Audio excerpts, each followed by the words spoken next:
Pakistan affair में आज हम third topic Indian national Congress discuss करेंगे। पास्ट पेपर में अगर हम देखें तो इससे रिलेटेड बहुत क्वेश्चंस आते हैं कि कब बनी थी, किसने बनाया था, इसके कॉजेज़ क्या थे, डिमांड्स इसके क्या थे, और इसके अलावा एमसीक्यूज़ भी आते हैं। और जब हम किसी भी हिस्टोरिकल इवेंट का जिक्र करते हैं तो वहाँ पे इंडियन नेशनल कांग्रेस का बहुत अहम रोल है।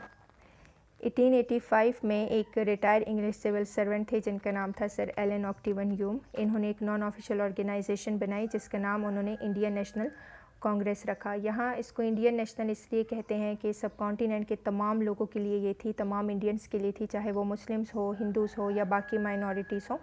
ये उन तमाम के लिए एक प्लेटफॉर्म बनाया था और इसका मेन मकसद ये था कि जो इंडियंस हैं उनके इंटरेस्ट जो भी हैं उनको बयान किया जा सके, जो प्रॉब्लम्स है वो ब्रिटिशर की कौन सी पॉलिसी से खुश नहीं हैं, इन तमाम चीज़ों का जिक्र हो। एक कम्युनिकेशन गैप, जब भी हुक्मरान और अवाम के बीच में कम्युनिकेशन गैप आ जाता है तो फिर इससे प्रॉब्लम्स मज़ीद बढ़ जाते हैं। और हमने 1857 की वॉर में देखा कि जो इंडियंस थे उनको बहुत सारे पॉलिसी से मसला था लेकिन कोई प्लेटफॉर्म नहीं था जहाँ पे उसका जिक्र कर सकते, तो इस वजह से उस वॉर का आगाज़ हो गया। अब जो है ब्रिटिशर्स थोड़े से ये ख्याल करने लगे कि दोबारा से कोई इस तरह की जंग ना शुरू हो, तो उन्होंने बस एक प्लेटफॉर्म दिया कि वो तमाम इंडियंस जो हैं वो यहाँ पे अपने ग्रीवियंसेस का जिक्र कर सकें। लेकिन फिर हम देखते हैं कि करते करते ये एक non official organisation full powerful political organisation में तब्दील हो गई। और इसके बाद ये सब कॉन्टिनेंट की पहली पॉलिटिकल ऑर्गेनाइजेशन बनी और इसके साथ ही सब कॉन्टिनेंट का जो पॉलिटिकल एरा है वो चेंज हो गया।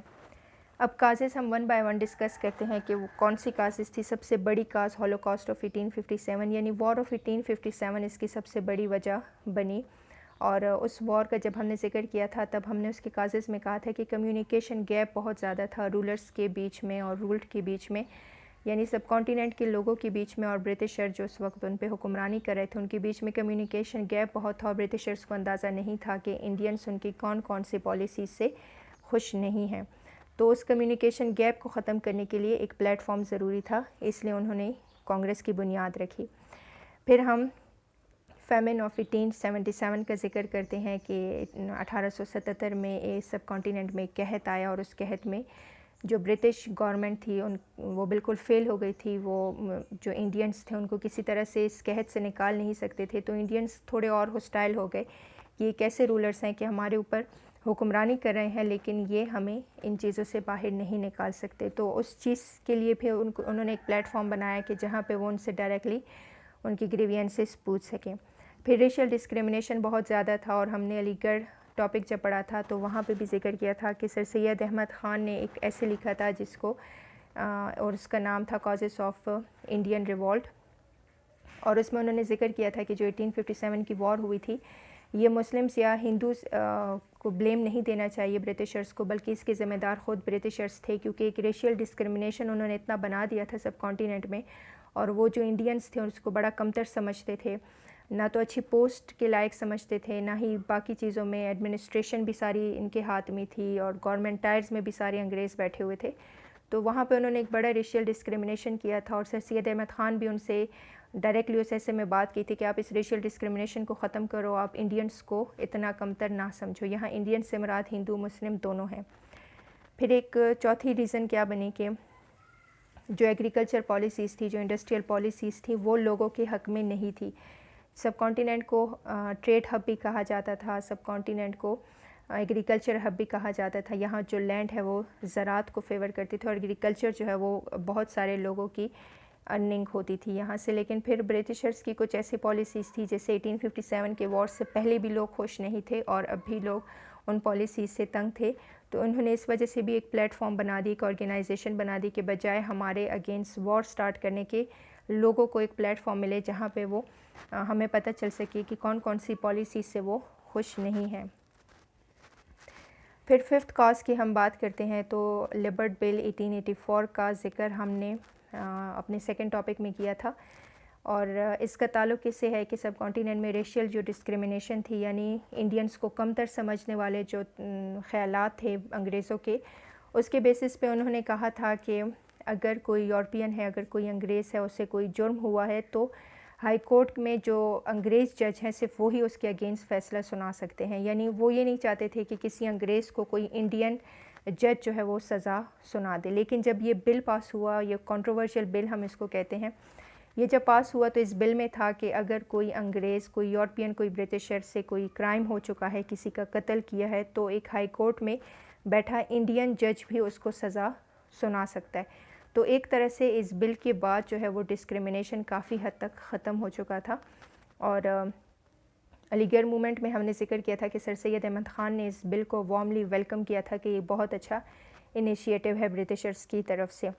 तो इस बिल के बाद भी फिर एक प्लेटफॉर्म चाहिए था जहाँ पे ये दोनों यानी ब्रिटिशर्स और इंडियंस बैठ के एक जगह पे तमाम सब कॉन्टिनेंट के मसलों पर डिस्कशन कर सकें।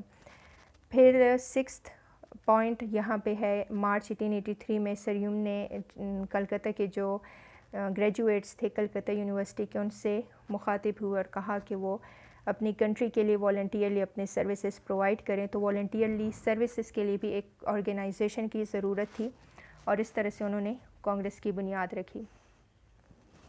अब फाउंडेशन उन्होंने रख दी 1885 में, ये कह के कि ये एक नॉन ऑफिशियल ऑर्गेनाइजेशन है और तमाम इंडियंस के लिए है। लेकिन फिर गवर्नर जनरल थे इंडिया के जिसको लॉर्ड डेफरन कहते हैं, और लॉर्ड डेफरन ने इसको एक नॉन ऑफिशियल ऑर्गेनाइजेशन को उन्होंने फुल फ्लेज पॉलिटिकल ऑर्गेनाइजेशन में तब्दील कर दिया था। और जब ये पॉलिटिकल ऑर्गेनाइजेशन के तौर पे आई तो इसमें स्टार्ट में 72 डेलीगेट्स थे और इन 72 में सिर्फ 2 मुसलमान थे। कहने को तो ये इंडियन पार्टी थी यानी तमाम बरे सहीर के लिए थी, लेकिन अगर आप इसके डेलीगेट्स में भी देखें 2 मुसलमान और इसके मेजॉरिटी यहाँ पे हिंदुओं की थी, जिसमें दादा भाई नौरोजी का नाम आता है, तिलक का नाम आता है और वीसी बनर्जी। एक MCQs आता है कि कांग्रेस के पहले प्रेसिडेंट कौन थे, तो कांग्रेस के पहले प्रेसिडेंट बनर्जी थे। अब जब ये पार्टी आई सब कॉन्टिनेंट में तो उन्होंने अपने ऑब्जेक्टिव्स रखे और स्लोगन दिया कि हम पूरे सब कॉन्टिनेंट के लोगों को रिप्रेजेंट करते हैं, हम सब की आवाज़ हैं, चाहे वो हिंदू हो, मुस्लिम्स हो या वो कोई और माइनॉरिटी हो। और इनके जो सेकंड ऑब्जेक्टिव था वो ये था कि हम चाहते हैं कि जो इंडिया है ये एज अ नेशन हो, ये एक कौम है, मुख्तलिफ़ मज़हब के लोग हैं लेकिन ये एक कौम है और हम चाहते हैं कि इस कौम को मेंटली, मॉरली, सोशली, पॉलिटिकली हम ऊपर लेकर जा सके। इसके अलावा उन्होंने अपना ऑब्जेक्टिव दिया कि कांग्रेस का एक मेन ऑब्जेक्टिव ये भी है कि ब्रिटिश और इंडियंस के बीच में यूनियन बरकरार रहे। लेकिन फिर जब हम हिस्टोरिकल इवेंट्स पढ़ते हैं तो हमें पता चलता है कि ये सब कॉन्टिनेंट की पार्टी नहीं थी बल्कि ये सिर्फ हिंदू पार्टी थी। कांग्रेस इंडियन ऑर्गेनाइजेशन नहीं, कांग्रेस हिंदू ऑर्गेनाइजेशन थी। कांग्रेस ने हमेशा हिंदुओं के राइट्स पे बात की, हिंदुओं के इंटरेस्ट पे बात की। मुस्लिम्स को वो हर चाहे जो भी स्फेयर हो लाइफ का वो उसमें से मुसलमानों को निकाल देते थे। फिर आगे हम इनकी डिमांड्स भी पढ़ेंगे कि उन्होंने ऐसे डिमांड्स रखे थे जिसकी वजह से जो सब कॉन्टिनेंट के मुसलमान हैं उनको किसी जो उनके ड्यू राइट्स थे ना तो वो दिए जाते थे, ना तो उनके इंटरेस्ट पे बात करते थे। तो स्लोगन उनका इंडियन पार्टी का था लेकिन बीच में काम वो सारा का सारा हिंदुओं के लिए करते थे। अब उनकी इनिशियल डिमांड्स हम देखते हैं कि किस तरह के डिमांड्स रखे थे। जब ये पार्टी बरे सहीर में आई तो उन्होंने लेजिस्लेटिव काउंसिल एक्ट ऑफ 1861 पे बात की और इन्होंने कहा कि आप हमें यानी इंडियंस को आप हम पे रूल करते हो और चाहिए कि हम इंडियंस की रिप्रेजेंटेशन है, हम लोगों की आवाज़ है, तो आप हमें काउंसिल में मेंबरशिप दो ताकि हमारे ज़रिए से आपको इंडियंस के ग्रीवियंसेस का पता चले, इंटरेस्ट के और उनके राइट्स के बारे में आपको पता हो।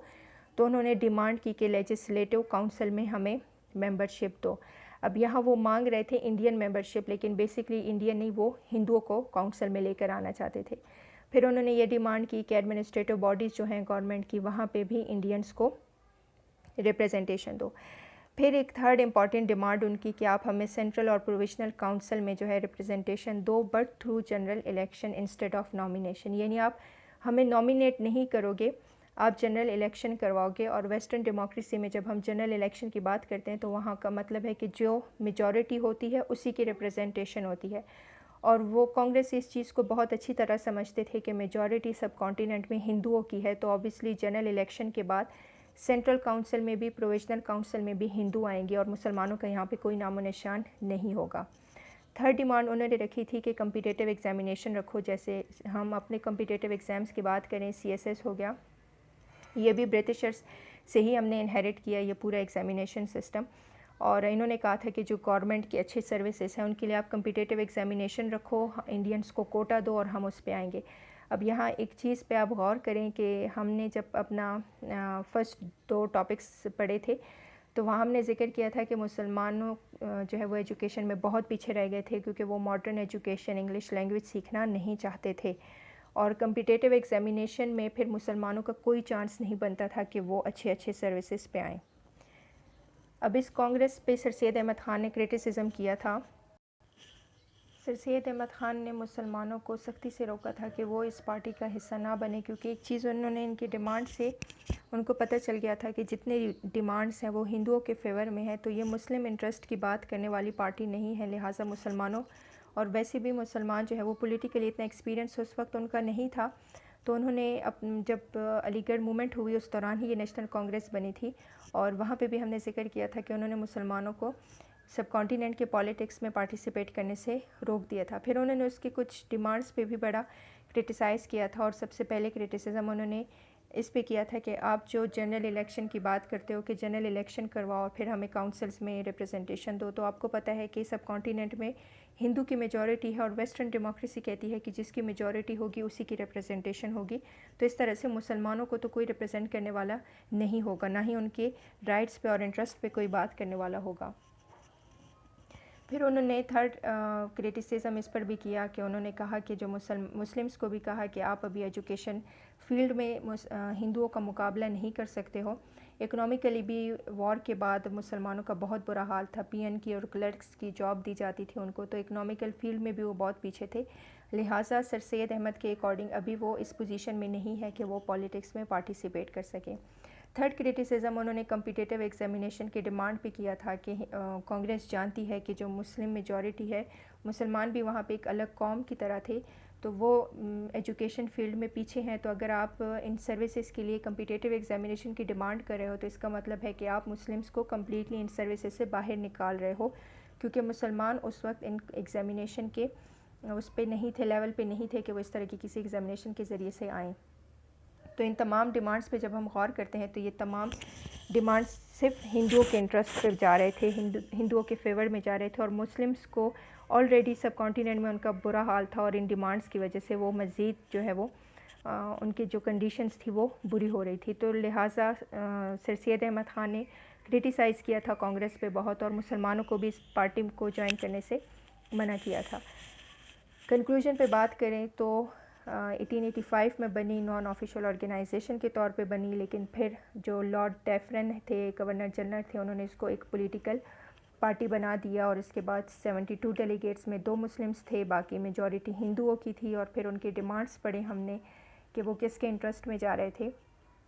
एक और चीज़ बहुत इंपॉर्टेंट है इंडियन नेशनल कांग्रेस में कि हमारे जो बानी है कायद आज़म, इन्होंने भी ये इंडियन नेशनल कांग्रेस के मेंबर थे काफ़ी टाइम तक, और हम जब कायद आज़म के टॉपिक को डिस्कस करेंगे, आइडियोलॉजी ऑफ कायद आज़म पे बात करेंगे, तो वहाँ हम इस चीज़ का भी जिक्र करेंगे कि वो सब कॉन्टिनेंट में कौन सी पार्टीज़ के मेंबर रह चुके थे और उन्होंने इंडियन नेशनल कांग्रेस को कब ज्वाइन किया और कब छोड़ा।